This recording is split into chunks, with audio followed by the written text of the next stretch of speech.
Hello once again YouTube, Chris and I here bringing you some StarMade new in Fleetworks, and today we are taking a look at the Dragoon. So I've been featuring this ship lately on my videos, but I haven't really gotten to this point in those videos. The ship is pretty much colored for the most part. There's still a lot of detail that's missing.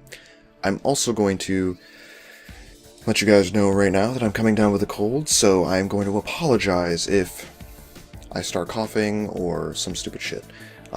Like that. Anyway, my voice is changing and I'm slowly becoming more manly. It's a little weird. It's a little weird. I don't like it. It needs to stop. But, regardless, we're gonna get on with this. So, as you can see, I've done a lot of the exterior coloring. It's a little messy in some spots, but in other spots it's looking really good. Right here we have some nice high beam light things that shine out in front of the drone hangar bay, which is right here. I'm not really sure. Oh, wait. Oh, I don't have water. Okay, never mind. Maybe I'll test that later. But I would like to see what that looks like with water.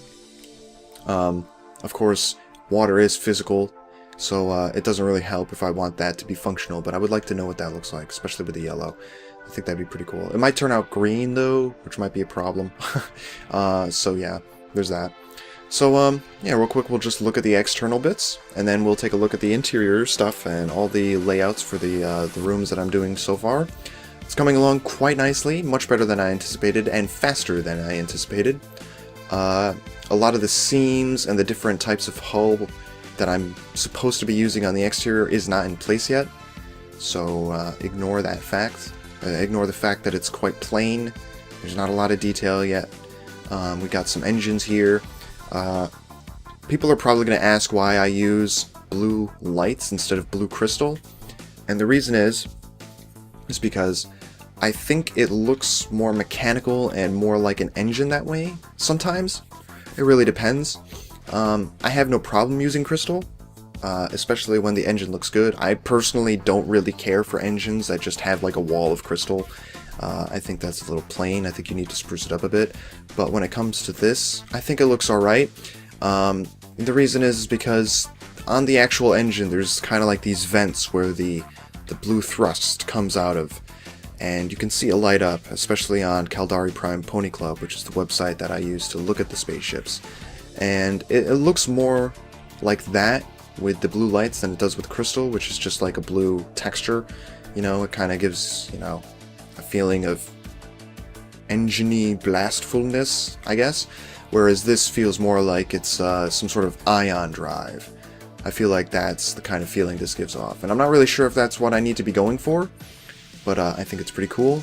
Tell me what you think. I can always switch it up and, you know, test what it looks like without it, but I believe, actually, oh, I don't even have it. Okay, hold on. I don't have any other ships. This is not my server. I can't access my catalog right now. And as you can see, I'm in a different sector. This is a Raven server. Server? I said that. Never mind. Server. Oh my god.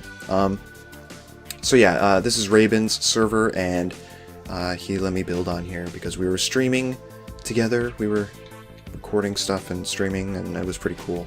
So we're building there, and you should totally check us out while we stream because it's really fun, actually.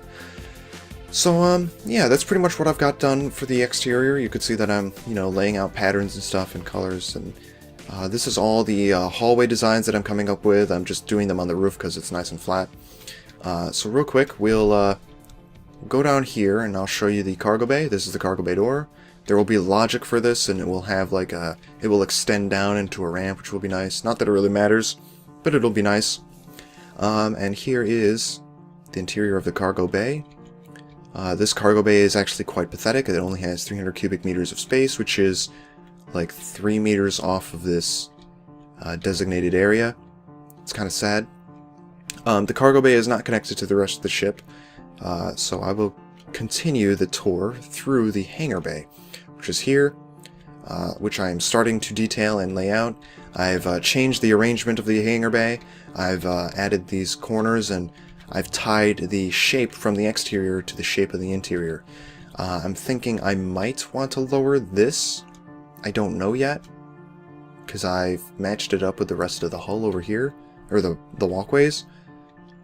I don't know. I don't like how this connects that way. Not sure. But I changed just the layout. It looks more like a hangar bay. It looks more legit. It's not just a box anymore. I'm not really sure how I feel about the roof, but that's okay. We can change that with detail. If we go up here, we can come into the core room, and this is where the core is. It's pretty much in the middle of the ship, which is really nice. And it's a little detached from the bridge and all the tactical stuff, but I think that's okay. I don't think it's necessary to have the core room directly there. There will also be a way for you to eject this core. Oh no, I totally didn't think about that. Oh shit. Okay, that is something I have to think about now. There will be a dockable pod. You will be able to dock a pod in here, which will be pretty cool. Shit, okay, that's something I gotta think about. I didn't actually think about that, but I want to make it so that you can detach the core from the ship, and you'll be able to just fly directly up and out of the ship. Well, damn, that's something I have to think about now, because I kind of designed this room and, you know, the core placement based on the idea that it was embedded. Shit, why didn't I think of that before? Anyway, real quick, we'll come down here, and I'll show you that there's some rooms over here. You probably can't see anything. So there's a room right here. I really don't know what this is going to be. It's a very small room. There's also one, not above, but below, with a bigger window. I'm thinking this room or the other one, because there's two of them on either side. One of them can be scan data analysis, and then another one can be like sensor suite or something. I don't know. I really don't, actually. It's kind of a mystery as to what those rooms will be. Maybe we'll find out. Maybe it can just be a maintenance area. Who knows? So I've got these modular hallway designs. I'm able to copy and paste them wherever I want. In the future, I'm not so sure it will work so easily. These hallway designs take up a lot of space, and the only reason I'm doing a modular hallway design is because I have space to spare. I mean, look at how much interior room I still have. And I've already got most of the rooms planned out below this deck that is right below us. So I'm not really sure how well it's going to work out on future ships. On future ships, it may be room to room, and I may be designing the interior of the ship room to room instead of with this modular design, because the interiors of even some of the cruisers are smaller than this. There is less room in some cruisers than this, and they have hangar bays too, some of them.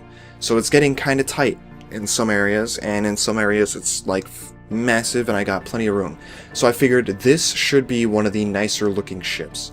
I'm not sure about the history behind the ship. As far as I know, it was designed recently in terms of, you know, Eve's lore. It's a more recent design, so maybe they built it nicer and better looking.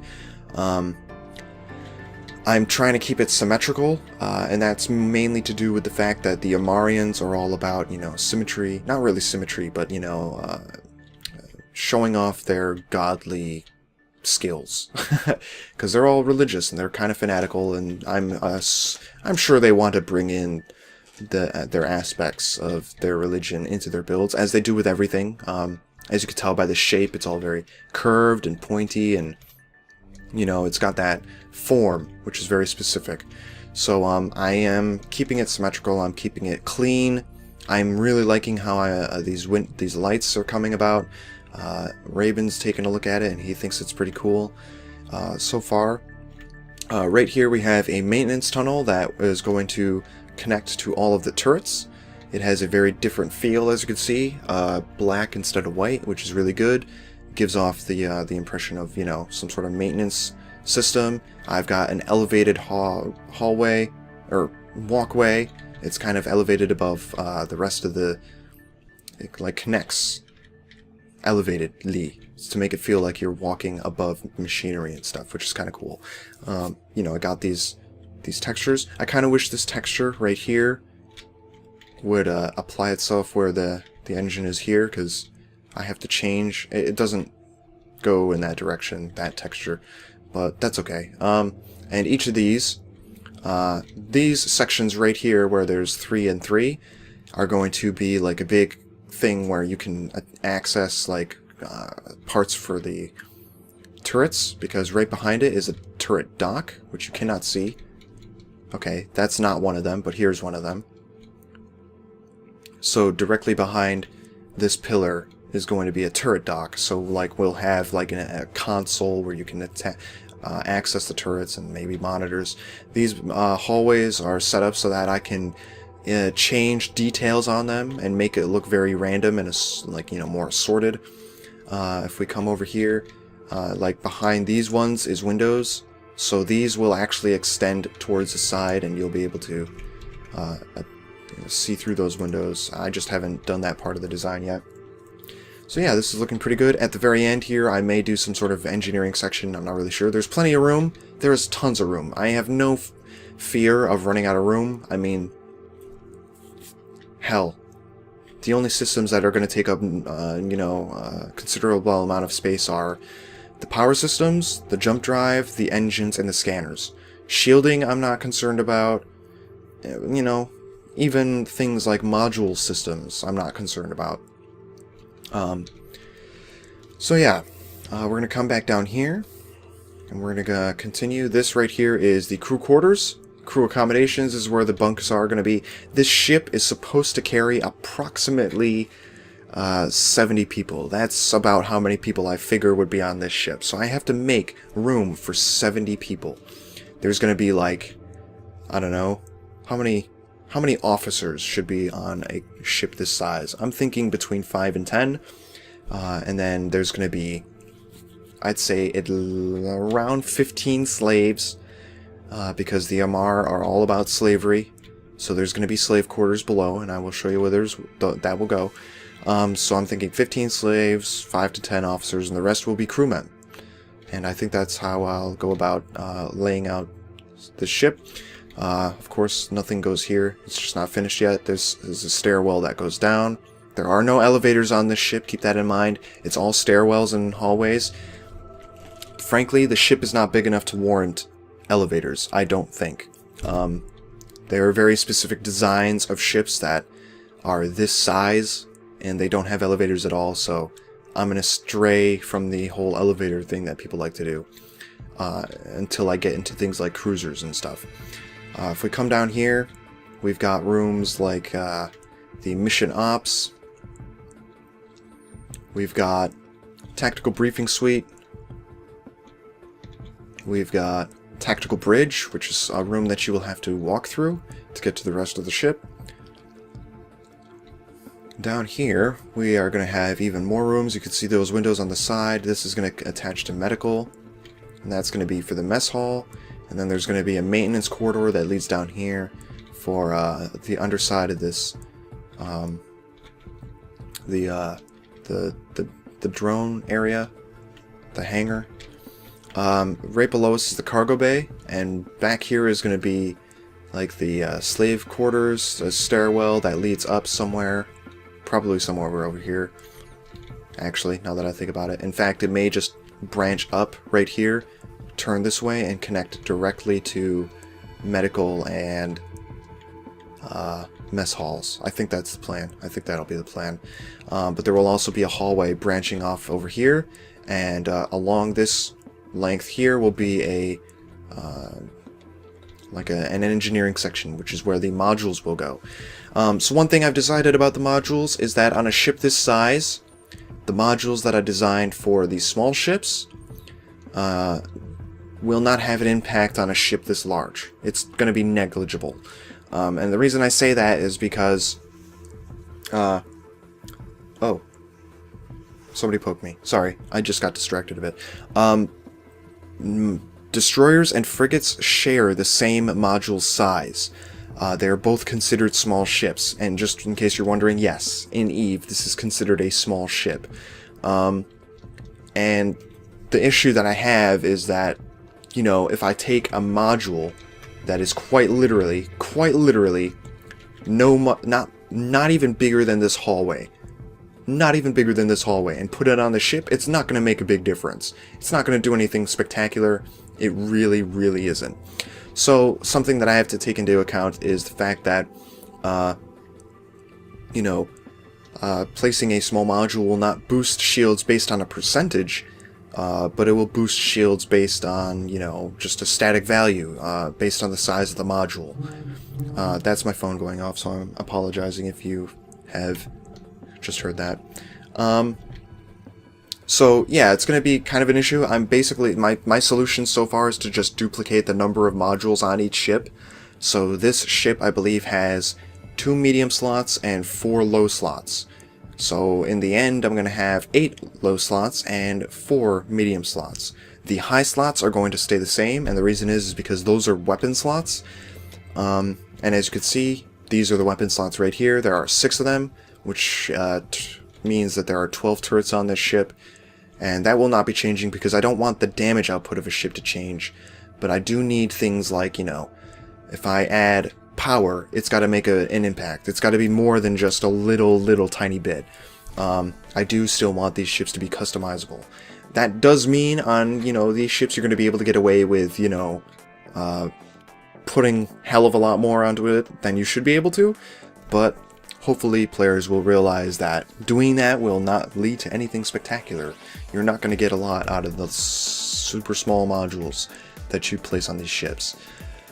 So, I have no idea how much shielding this ship has. It's probably not even that much, to be honest. Now that I'm thinking about it, I'm thinking where that shielding can go. Random tangent. The bridge is over here. It's looking pretty cool. I think it looks nice. I cannot wait to finish the interior design. And like I said, future ships will be room to room. This is a very spacious interior, but there are other ships that have less spacious interiors. So do not expect this type of design philosophy to continue with other builds. That being the, you know, whole modular system that I have going on here. Do not expect that to continue, because frankly, it probably won't. I will try and keep the same aesthetic, but it really depends. I don't know. It looks pretty good so far. I like what's going on with it. So, thanks for watching. I suggest you catch me on Twitch because I've been streaming a lot lately and it's been really fun. I also suggest you stay tuned for news on the Armada, which is something that you guys should be interested in because I have now talked to Saber, Delmont, and Raven, and they are all pretty much on board for it, which is freaking awesome. And it's going somewhere. It's going somewhere more so than I thought it was going before. So please stay tuned. The Armada is coming. You guys should be excited because it's pretty cool stuff. Like, just the things we're planning is pretty cool. And when I've got it all sorted, you guys will finally be able to get involved. It shouldn't take more than like another week or 2. So, thanks for watching. Subscribe if you haven't already to see more of this type of stuff. I am Chris the Nightbringer, and I will see you all next time.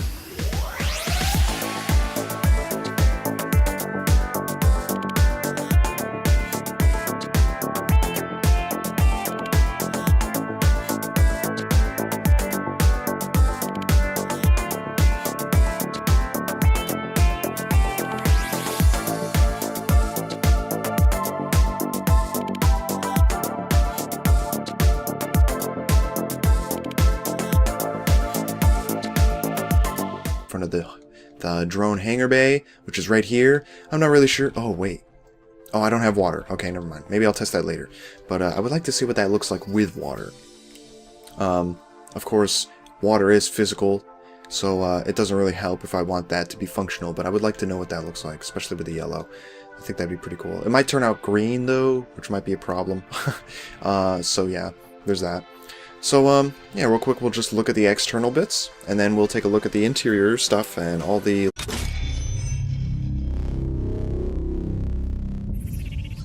Hello once again, YouTube. Chris the Nightbringer here, bringing you some StarMade New and Fleetworks, and today we are taking a look at the Dragoon. So, I've been featuring this ship lately on my videos, but I haven't really gotten to this point in those videos. The ship is pretty much colored, for the most part. There's still a lot of detail that's missing. I'm also going to let you guys know right now that I'm coming down with a cold, so I'm going to apologize if I start coughing or some stupid shit. Like that. Anyway, my voice is changing and I'm slowly becoming more manly. It's a little weird. It's a little weird. I don't like it. It needs to stop. But, regardless, we're gonna get on with this. So, as you can see, I've done a lot of the exterior coloring. It's a little messy in some spots, but in other spots it's looking really good. Right here we have some nice high beam light things that shine out in layouts for the rooms that I'm doing so far. It's coming along quite nicely, much better than I anticipated, and faster than I anticipated. A lot of the seams and the different types of hull that I'm supposed to be using on the exterior is not in place yet, so ignore that fact. Ignore the fact that it's quite plain. There's not a lot of detail yet. We got some engines here. People are probably going to ask why I use blue lights instead of blue crystal, and the reason is because I think it looks more mechanical and more like an engine that way sometimes. It really depends. I have no problem using crystal, especially when the engine looks good. I personally don't really care for engines that just have like a wall of crystal. I think that's a little plain. I think you need to spruce it up a bit. But when it comes to this, I think it looks alright. The reason is because on the actual engine there's kind of like these vents where the blue